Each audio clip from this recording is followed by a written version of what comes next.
Bonjour chers auditeurs et auditrices. Aujourd'hui, je vous invite à voir avec moi la puissance de la prière.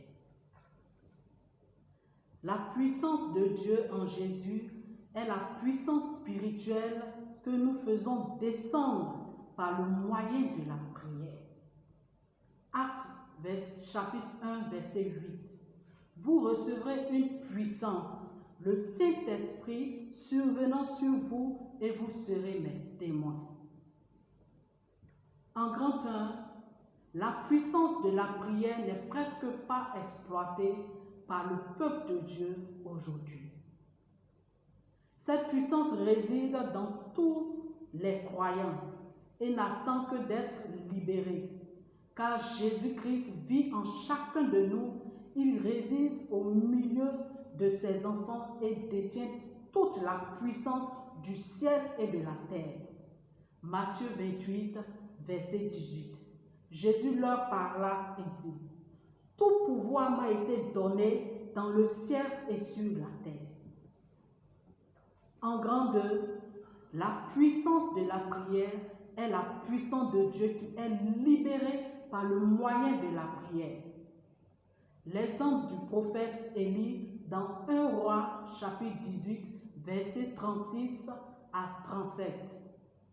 Par la prière, Élie a pu rétablir le règne de Dieu en faisant descendre le feu du ciel pour consumer l'offrande, pour montrer à ce peuple que Dieu vit et il règne éternellement. Dans Actes 12, verset 1, 5 à 7, l'histoire de Pierre, aussi dans la prison. Par la prière, les frères ont intercédé et les chaînes ont été brisées. L'ange est venu délivrer l'apôtre Pierre. Cette puissance de Dieu est suffisante pour exaucer toutes les prières qui sont faites selon sa volonté, selon la volonté de Dieu. En grand 3, la puissance de la prière inclut tout.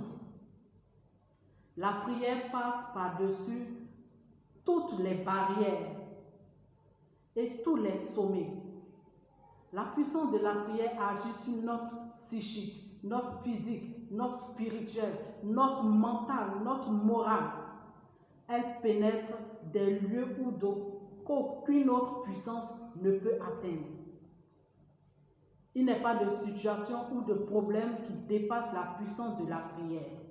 Aujourd'hui, nous vivons dans un moment difficile. Le monde est troublé. Le monde est troublé par ces difficultés. La maladie de la Covid qui touche tous les pays. Par la puissance de la prière, nous pouvons mettre fin au règne de ce virus.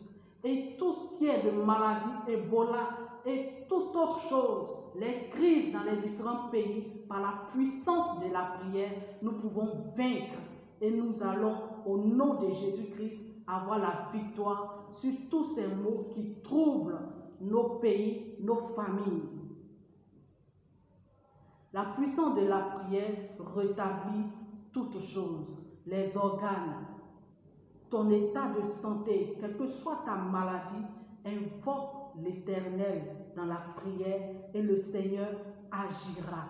Invoque Dieu pour ton état de cancer, Dieu agira dans le nom de Jésus. Moi qui suis devant vous ce matin, j'ai été déclarée stérile, une stérilité totale. Après les 5 ans de mariage, pendant 5 ans de mariage, je n'enfantais pas. Et par des multiples examens, on m'a déclarée stérile. Puisque avant le mariage, j'ai subi plusieurs opérations chirurgicales où on m'a enlevé la trompe, les ovaires. Et le médecin a déclaré après mon mariage que j'étais stérile. Et cette stérilité était totale. Parce que le médecin ne pouvait plus rien faire. Mais lorsque la main des hommes s'arrête, les médecins étaient bloqués, la main de Dieu s'est levée pour dire qu'il va accomplir, faire descendre sa puissance dans mes organes, dans mes trompes. Et aujourd'hui, je suis une mère, une épouse, une mère de 3 garçons par la puissance de la prière. parce que nous avons eu le soutien d'un serviteur de Dieu qui nous a soutenus dans cette preuve de stérilité. Parce que Dieu ne nous a pas appelés à la stérilité, mais à la fécondité. Donc, Dieu m'a rendu féconde par 3 merveilleux garçons. Et je rends gloire au Seigneur pour la puissance de la prière qui a été efficace dans ma vie. Si la puissance de la prière, c'est en réalité la puissance de Dieu, alors la puissance de la prière devient illimitée. Car Dieu, notre Dieu, est illimité. Matthieu 21, versets 21 à 22. Tout ce que vous demanderez avec foi par la prière, vous le recevrez. Tout ce que nous allons demander avec foi, que ce soit pour ton foyer, que ce soit pour ton enfant, que ce soit pour ton pays, tu le recevras. Si tu ne doutes point dans ton cœur, tu recevras cela et cela s'accomplira certainement dans le nom de Jésus-Christ de Nazareth. La puissance de la prière, nous devons l'exploiter à tout moment en tant qu'enfant de Dieu. Dieu veut nous montrer sa puissance, mais lorsque nous nous limitons à certaines choses, nous ne verrons pas la gloire de Dieu. Nous ne verrons pas la main puissante de Dieu descendre pour agir dans notre santé, pour agir dans nos familles qui sont sûrement divisées par la puissance de la prière. La paix reviendra dans les foyers, la paix reviendra dans les pays, dans le nom de Jésus-Christ de Nazareth. Dieu attend que nous utilisions ce moyen, la prière, pour faire descendre sa main, pour agir et pour glorifier son nom, dans le nom de Jésus. Amen.